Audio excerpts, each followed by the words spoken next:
Really benefits the residents of the region. Kwa miradi hii mnayoiona ambayo nyinyi hapa tu Ngorongoro mnachimbiwa visima 37. Here in Ngorongoro, 37 wells are being dug and 18 wells have already been dug and 12 wells already have water. This water project is going to support 1 million people. The vice chairman of the United Arab Emirates says apart from water projects, they will later focus on the health and education sectors. ICT stakeholders have urged educational institutions that conduct ICT research in Africa to align themselves with the advanced global demands dictated by the market and the users. They made the call in Shanghai in China during the LEAP Summit, which brings together leaders, IT stakeholders, trainers, and students from sub-Saharan Africa. Here's a report by Isma Bugada, read by Kanki Maigomole. The key stakeholders in the ICT sector meet in Shanghai annually to discuss how to empower young people's innovations from Africa for the benefit of the society. And here, the government's representatives from African countries say that they will continue to cooperate with stakeholders to nurture young people's potential in ICT. We believe that as Zimbabwe, over the past 25 years of collaborating with Huawei, we have witnessed its commitments and contribution to the nation's Vision 2030 and enabling our ICT industries and society to be digitized, especially in Zimbabwe. Huawei brought the first 4G and 5G network for Zimbabwe in 2014 and 2021, respectively. In the future, we hope we will be able to see more programs, more projects, more training that will help our young to generate their income through the ICT. There is no way that we can skip ICT while we are heading to the future. ICT is going to lead the world. The Chinese government and its development partners vowed to continue to cooperate with Africa in training and advancing young people's skills to boost development. To support Africa in strengthening education and innovation, China has also launched the China-African Universities 100 Cooperation Plan and 10 pilot exchange programs of China-African Continental Institutes. We have training programs that promote the advancement of young people's digital skills, thus building a digital talent pool for African countries. Last, we have programs for inclusive education and knowledge equity. This program aims to consolidate the knowledge foundation of the digital economy, enhance the digital literacy of all people, and create more possibilities for both individual and society as a whole. In Uganda, a young man was able to secure a job as a local census supervisor thanks to the typing and other office skills had learned through the DigiTruck. And in Mauritius, a young engineer passed Huawei PV certifications and now contributes to clean power supply in the country. On the other hand, some experts insist on consolidation of transformative and groundbreaking research on the area. We need to ensure that we have people that access ICT systems and services for purposes of learning, for purposes of production. And I see a number of young people when you travel to our city that are involved in video shooting for purposes of putting online relevant content, which is a great thing. We should have solutions that are consumable, the consumable solutions. So what I'm trying to say here, we have learned from this summit that the Chinese, the problems that they're solving are the problems that touch the society. We should have the empathy. Before you solve a problem, you should have an empathy, the way that you feel that the society has a problem, and then you want to solve that. At the meeting involving more than 10 sub-Saharan African countries, and the University of Dar es Salaam was awarded for its special contribution in supporting ICT research sponsored by Huawei. The Executive Secretary of the National Economic Empowerment Council, Nick Bengi Issa, urges women to adapt advanced and modern technologies in their various economic endeavors in order to be in line with the global economic systems. She made the call during the launch of a program on public procurement opportunities in the private and government sector, organized by the Tanzania Women's Chamber of Commerce. We are planning to conduct trainings. Like today, we have launched a training for business people, but the government is also going to conduct a training to all government officials in order for them to be responsible, to know their responsibility in implementation of this program. This program needs for public to understand all the systems, computerized systems that are being used by the government. The government currently, for whatever thing that you are going to do with the government, you need to go into the system.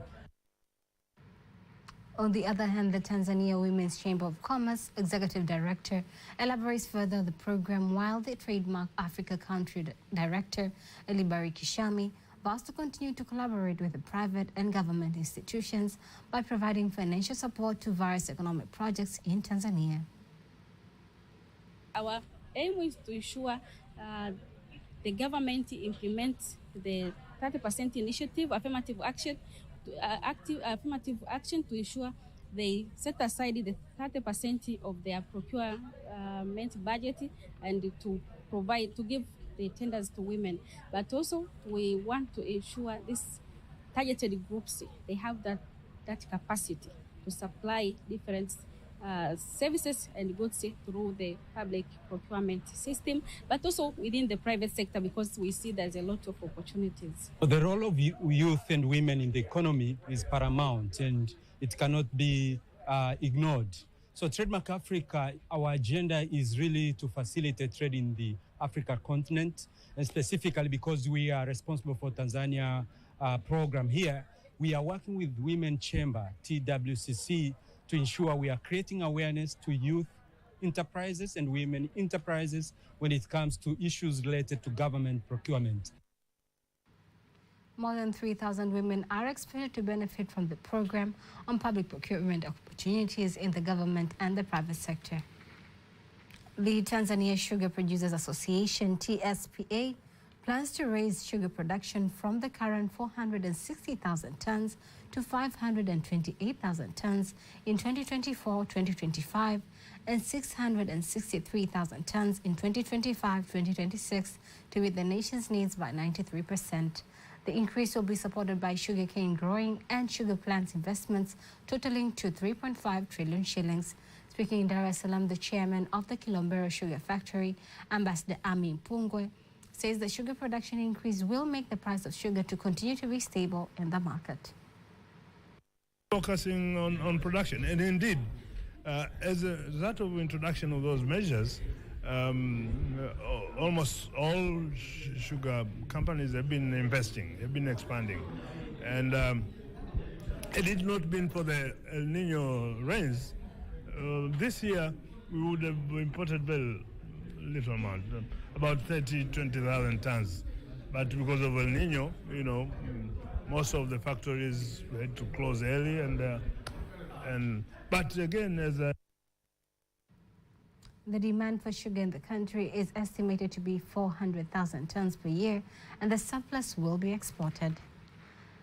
Before we wind up our local news tonight, let us now have a look on today's exchange rates according to the Bank of Tanzania, BOT.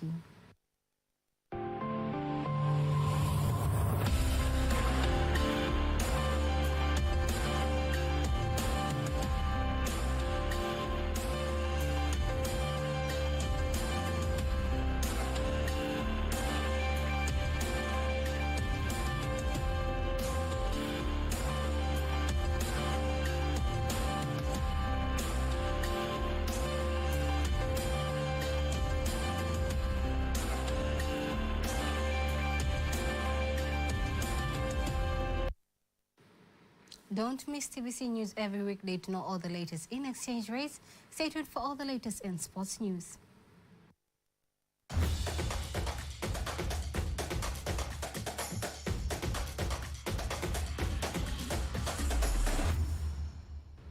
And in sports news, Minister of Arts, Culture and Sports Dr. Damas Ndumbaro urges youth to participate in playing golf and grab opportunities that can be acquired from the game, since the government has introduced it in schools.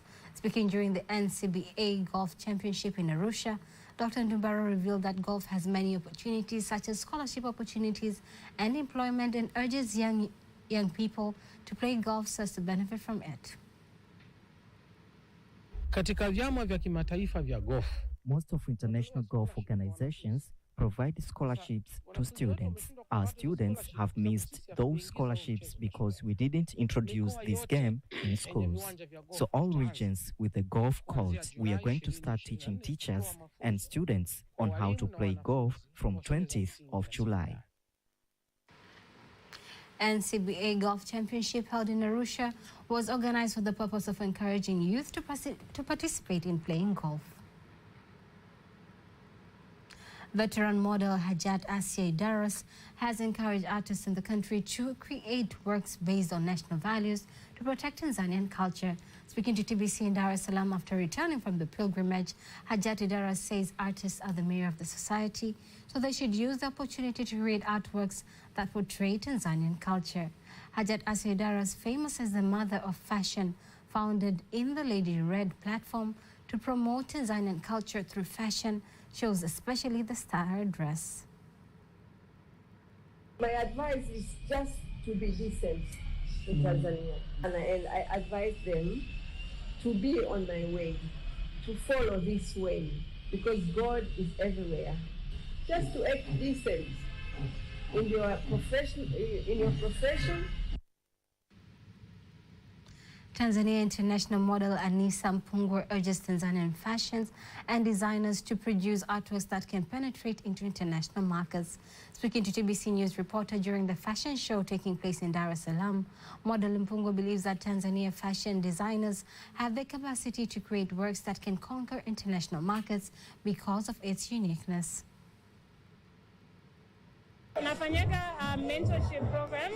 I am doing a mentorship program, and I would like to ask Tanzanians to sign up, and I will teach them some of the skills. It is not the only way we have to teach each other design and fashion skills. Women should take fashion as business, which can give them everyday income. Niwasaidia pia waone fashion kama business, sio mchezo. Model Anissa Mpungwe has been doing his fashion in South Africa for many years, and now she has brought her expertise to boost Tanzania fashion and design industry. That is sports news, and now before we conclude the news bulletin for tonight, let us take a look at the weather forecast for the next 24 hours. Hello, dear viewers. Good evening from Tanzania Meteorological Authority. My name is Desderi Moses, and this is 24 hours weather forecast starting tonight at 9 p.m. Today marks the start of the second month of the Kipupwe season, which started on June 1st, 2024. During this season, strong winds and cool temperatures are expected to prevail over most part of the country. And for tomorrow, dear viewers, it is our expectation that strong winds is expected to flow at a speed of 40 kilometers per hour over the entire coastal strip of Indian Ocean. And Tanzania Meteorological Authority has issued an advisory of strong winds reaching 40 kilometers per hour and large waves reaching 2 meters over some areas along the entire coast of Indian Ocean in the regions of Dar es Salaam, Tanga, Pwani, including Mafia ISOs, Lindi and Mtwara regions, together with Unguja and Pemba ISOs. And heading tonight, dear viewers, cool temperatures are expected to persist, and the lowest minimum temperature is expected to be 60 degrees Celsius over Mbeya region. And tomorrow, it is our expectation that dry condition is expected to persist over most part of the country, except Tanga region, together with Unguja and Pemba ISOs. And now let's have a look on weather forecast for the next 4 days for some regions in our country.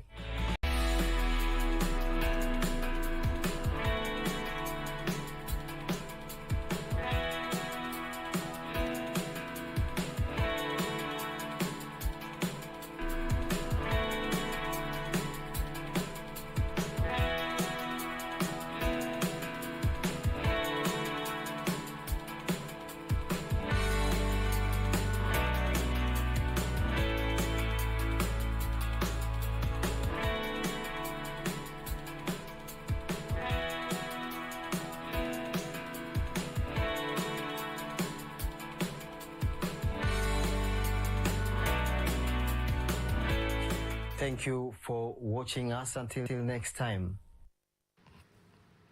That marks the end of the news bulletin for tonight. Do not miss our next bulletin in Kiswahili at 11 p.m. On behalf of the whole team, I am Teddy Mpanyanga. Have a lovely, lovely night.